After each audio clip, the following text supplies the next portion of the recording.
everybody, my name's Yvonne Villarreal and I'm a TV reporter here at the Los Angeles Times. Thanks for tuning in to our latest installment in our Emmy Contender Chats. Joining us today is Connor Jessup, whose character sparks the controversy in Season 2 of American Crime, which tackles issues of sexuality and socioeconomic disparity. Thanks for joining us. Comedy. Yeah, it's a comedy. Yes. It's really lighthearted. Yes, as you could imagine. Knee slapper. Yeah. Thanks for joining us. Thank you for having me. It's awesome. So Taylor is a high school student who he has he attends a prestigious private school, and where we meet him is the school has. I'm like not good with words right now. No. But Please. some lurid photos have come out Yes. of Taylor from a school party that has happened, and this whole school's talking about it, and things get more heated when Taylor sort of accuses two basketball team members of drugging him and assaulting him. So what was the show pitched to you as when you first auditioned? Did you know all of this was? No, I know none of this. None of this. It wasn't really pitched to me as anything, to be honest. I knew the information that I had when I auditioned was very limited. Obviously I knew what the show was because it had already, by that time, the first season had already come out. Yeah. So I knew It would be deep. I knew it would be like that, and I knew how incredible the cast was and John, what he was trying to do with the show. But because it's an anthology, every season is completely self-contained. So beyond general approach and style and tone, I didn't know anything about the plot or the character or the characters. So I think when I auditioned, there was no scripts. It was just a few scenes that I don't think even ended up making it into the show. And so I didn't know anything even about sexual assault, his sexuality, his circumstance. You could piece a few things together from. It's like you could play detective a little and piece things together from the scenes, but. Yeah, I didn't really know anything. And so at what point did you start, as you signed on to it, did you start realizing what the subject matter was going to be? Was it week by week as it was, the rest of us you realized the sexual assault happens, you realize that very quickly. But then everything in addition to that sort of got parceled out piece by piece, week by week, as we read each script. So. Which makes sense, John is very protective of that process, and for Taylor and for all the characters, but especially for Taylor, he's really living day by day or minute by minute. The concept of thinking ahead is completely foreign to him for most of the run of the show, so he's just reacting to things. So that was on a much less dramatic level where I found myself too, which is kind of helpful. And what did you find interesting about Taylor? This is not a role that might be typical for a young actor like yourself to sort of land. No, I don't know. It's like it's weird. I find that when you're younger, I've played mostly teenagers. Actually, I've played only teenagers. Right. And teenagers, hopefully not to the extreme of Taylor, but every adolescent struggles with sexuality, with identity, with the community, with their family. Like I said, hopefully in a slightly less histrionic way. But I think that's a struggle that everyone can identify with. So if you can't, and so that is what. Thankfully, I haven't had an experience in my life like Taylor has. Right. But at the core of it is something that I think we all understand or can understand. So that's what I kept coming back to. And what did you find interesting about him and the sort of things you were exploring with him? There were a lot of things. More broadly, the thing that I found most interesting about how John and his team approached Taylor was that there was, in dealing with his sexuality, which increasingly becomes a subject, they approached it very fluidly. Like he has a girlfriend and then he has a boyfriend, and it's never portrayed as one of those is genuine and one of them is not. Right. Thankfully there's a lot more representation of LGBTQ characters in TV now than there has ever been. but still I find most of those are very compartmentalized. And that compartmentalization I don't think reflects most people's experience, especially when you're a teenager. You wake up one day feeling one thing, you wake up another day feeling another thing, and they seem to contradict each other, and that doesn't match what you're seeing, so it adds more confusion. So I think Taylor is an exception to that, and I think that was really, really interesting to me, and I think I admire John and his writers' willingness to kind of to actually address that. How did you sort of prepare for some of these themes that you guys were exploring? Because it's very heavy, and I just like, how do you sort of let yourself go there fully? It's a hard question to answer without sounding vaguely obnoxious. The truth is just that there's no real rhyme or reason, and I still feel like somehow I'm a kid who snuck through the back door and I have no idea what I'm doing. And so something that works in one scene, it doesn't work in the next, and you have to find out why. And then you watch someone else, like someone like Lily Taylor work, and you're like, oh, so she's doing it this way. And so it really is, it feels like you're Frankensteining it together. And then by the end of the show, maybe you have a process that works just in time for it to finish. Right. And then that doesn't work on the next thing. So I really don't know, there's no real method or anything. Because it's strange, some scenes that you would think would be very, very, very intense or would require a lot of, kind of seriousness don't. And some scenes that seem much simpler are much more involved. So it's the rambling way to say I have no idea. You have no idea. I think the atmosphere on set helps a lot. John and everyone on set is unbelievably focused, and there's a real, like, for everyone's jobs, a real sense of respect and quiet, and everyone is there for the same thing, which sounds obvious but is actually like really rare. So that helps a lot. And also when you're working with people like Lily, and when you're working with the actors that we have, and you're working with the directors that we have, and you're working with John's words, it's like, it just makes it all that was what I was going to ask next. Like, how are you not like quivering, like, oh my God, I'm acting against Lily right now, and she's amazing, or I wish I had more scenes with Felicity. Like, how is that? Oh, I was quivering. You were? Yeah. No, the first week was I almost swore. The first week was a nightmare. It for me. I'm sure it didn't seem that way to anyone else. But, it's not even Lily is great. Lily was, of everyone, the person I worked with most. That's why I keep bringing her up.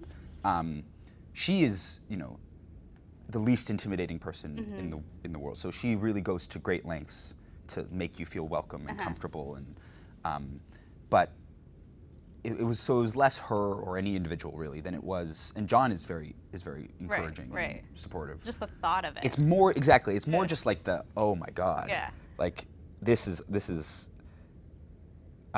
show.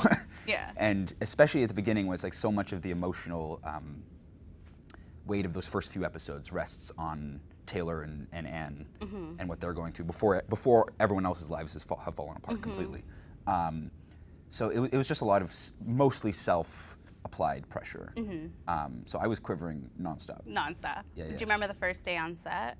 Oh yeah. Yeah. What was that like? The first day on set, we shot, actually the first sequence, we shot the basketball. Basketball, yeah. Practice where I'm like sitting in the stands and watching, Mm-hmm. Which was probably actually a good way to start. But no, I remember it. Thank God it was just that and no talking, because I think if I tried to open my mouth and say something, it would just air would have come out. But it got better. Huh. It got better. Were you tempted to like post selfies and be like, I'm here with Timothy Hutton right now, or anything like that? I think I didn't post a selfie because I just like there's still something in my DNA that Against selfies. it just doesn't let me. But I think we did post a photo. I think you can go on my Twitter or something and find day one. Day one. With us all grinning much more than we should have been. Considering. We're going to take a question from Twitter. Oh, scary. From Maddie. What was the most challenging part about playing your character? I think it kind of ties back into what we were just talking about, which is that it's this sort of constant seriousness that is the hallmark of the show, and it could easily go very poorly, and the show executes, I think, very gracefully. But the problem with that is that when you don't know what's coming as an actor, you worry about playing one note.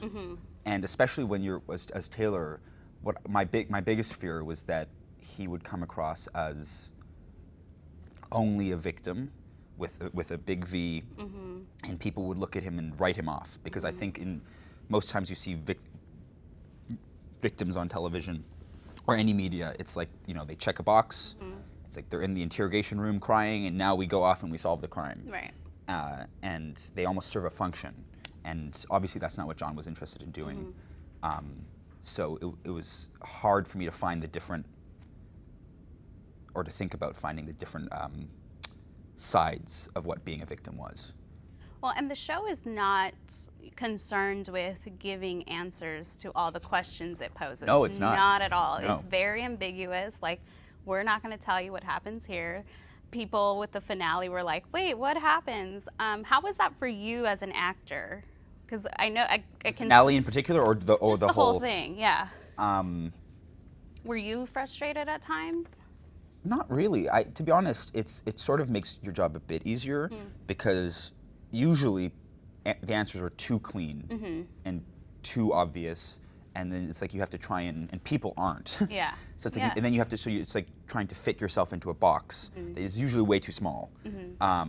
So the show obviously goes in the opposite direction. So it gives you almost complete freedom in the sense of, like, to use the end as an example. It's like I never had a conversation with John or our writer or our director of that episode about what they thought Taylor did in the end. Oh, really? You didn't? So it's not in the script. It's not. So it's entirely up to me. It's actually entirely up to the audience. Us, yeah. But in that moment, it was entirely up to me what I was thinking, which is scary, but is also, you know, it's great. Like that's kind of how you want to work. That's like a dream. Well, with months behind us now, what can you tell us about what you think happened? I want to play that close to my chest. Okay. I think it's in the spirit of the show. Okay. I think for me to come out and be like, I think Taylor, and I know that Joey, who plays Eric, who kind of has a similar moment at the end, feels the same way. Also, we shot, I don't know, 5 or 6 takes of that, and every take I felt slightly differently, and I have no idea what one they used. Like, I just forget. So, I might give an answer, and it wouldn't even be true. So. Did you watch back the series, or? I did. You did? Yeah, mostly with my mom. Okay. Yeah. Me too. Really? And it was hard. Well, it's a hard show to watch with It's a hard show to watch with your mom. Hard show to watch with my mom. Sorry, Mom. Happy Mother's Day. Yeah, Happy Mother's Day. But, you know, I also found myself sometimes watching like this, like. No, it's not. It's not. It makes you and because it forces you to look at how you judge people or how you judge things. Well, I think that's actually, not to cut you off, but I think that's one of the things about the show that is the most interesting to me, is that because it's very easy to condemn. And it's especially very easy to condemn from this, like, ivory tower, coast city liberal perspective. Right, exactly. But I think the show excels at making people question their own reflexive assumptions. Because especially this season, I feel there's a lot of people, you know, issues of consent, stuff like that. There's a lot of people who identify dangerously.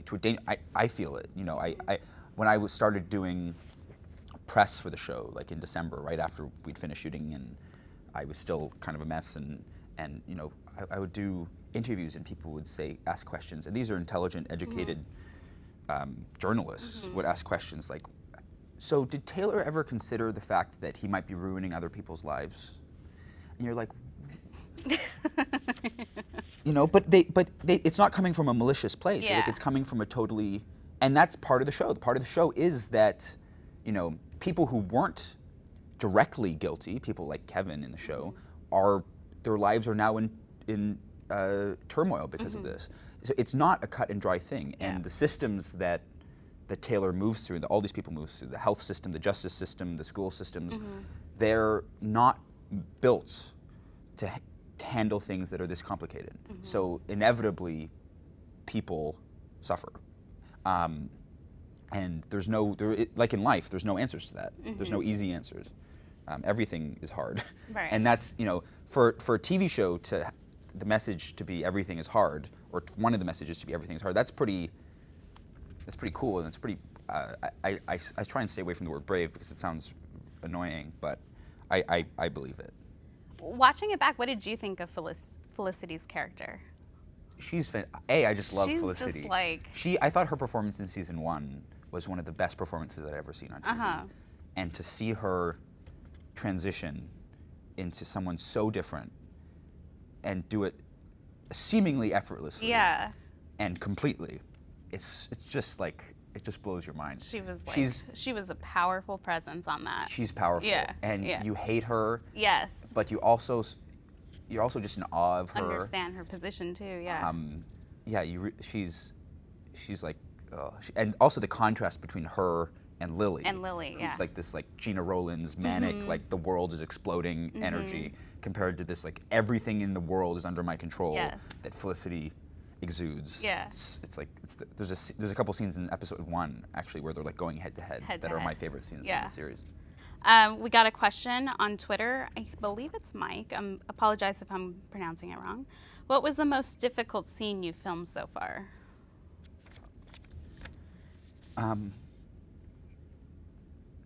There were a few.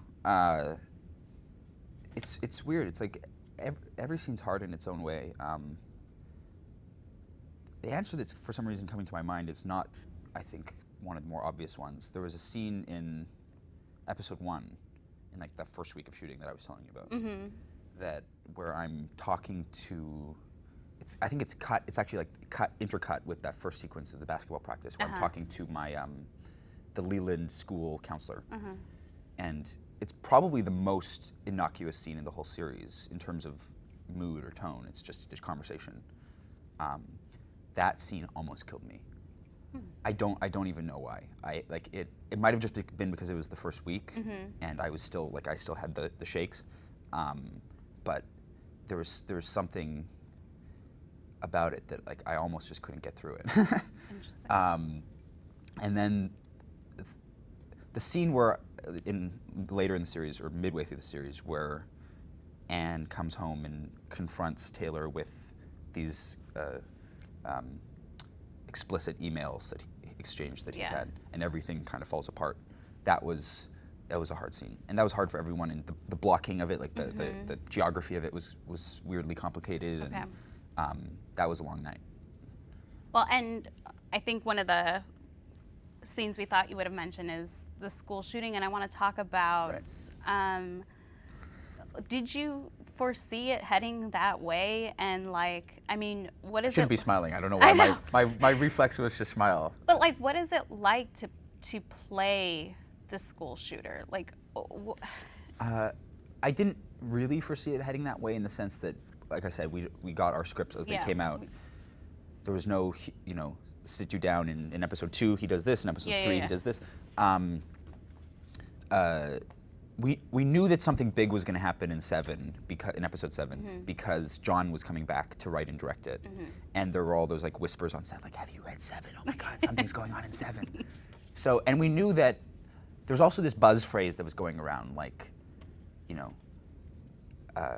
the real crime of American Crime season 2 hasn't happened yet. So we were all like, oh my God, what does that mean? Who's gonna do it? So I think we all put it together that it probably had to be something violent.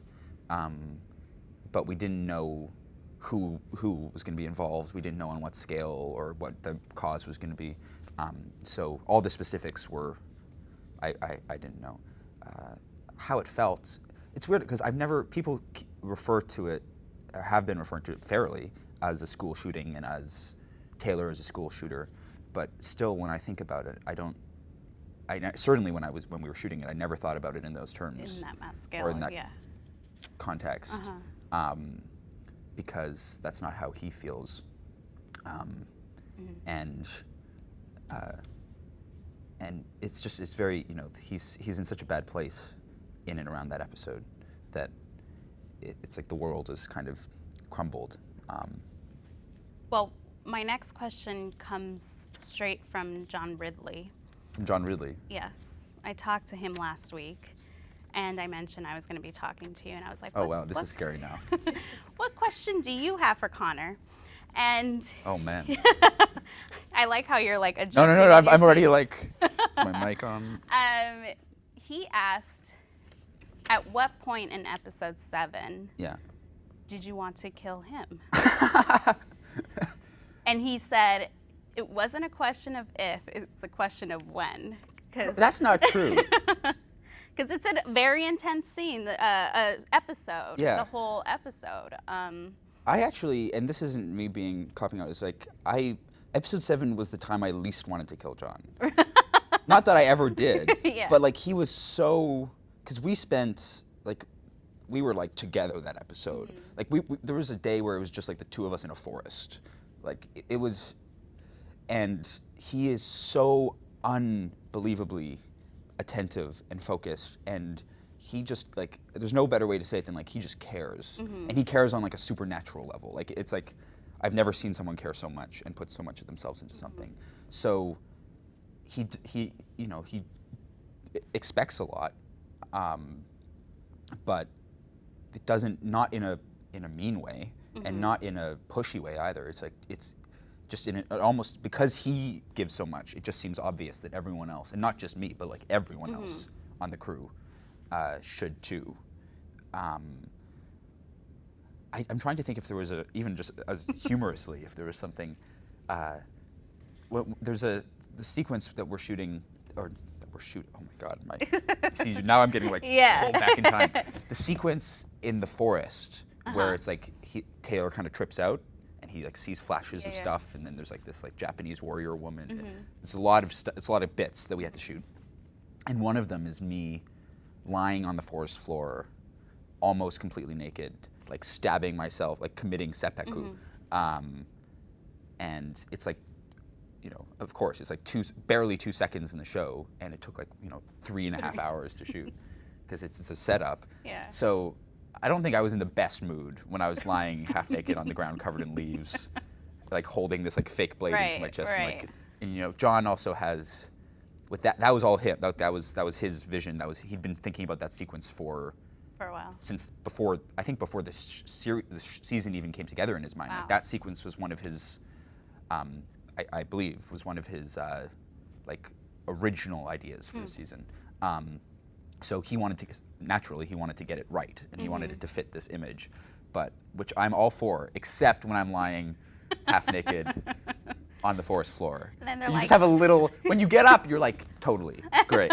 But in that exact moment, and it's like 50 degrees in Austin and the sun's... Did he yell cut and say, Celsius, people that's can Celsius, go get lunch while Connor's No, but here? it almost felt like that. It felt like that. It felt like there was a lot of me just lying on the ground while people did stuff around me. Well, let's talk about his filming style and just the editing style of the show. I mean, we talked about this earlier, how a lot of it is just on like the camera resting on your face and seeing how you're reacting, even if you're not talking or anything like that. How was that a learning experience for you? I really, the formal devices of the show really excite me, and excited me even before we started shooting, because it's mostly similar to how the show was shot in season 1, some like color differences and stuff. But most television, most film even, but certainly most television tends to follow very, very strict rules. When you're speaking, you're on camera. When you're not speaking, you're not on camera, unless you have a big reaction, in which case they cut to you briefly and then they cut back to the person who's speaking. Scenes start with a wide shot and then they come closer and then they end on a wide shot. Like there's very specific rules. And they use them because they work, but the problem with that as an actor is that you start to condition yourself, even unconsciously, to act around those rules. So if you want to do something, if you want to play a moment, or you do it when you're talking. And that's just not the way people are in real life. So the freedom of American crime, despite the claustrophobia of it, the seeming claustrophobia of it, is that you have no idea when they're shooting it what it's going to look like.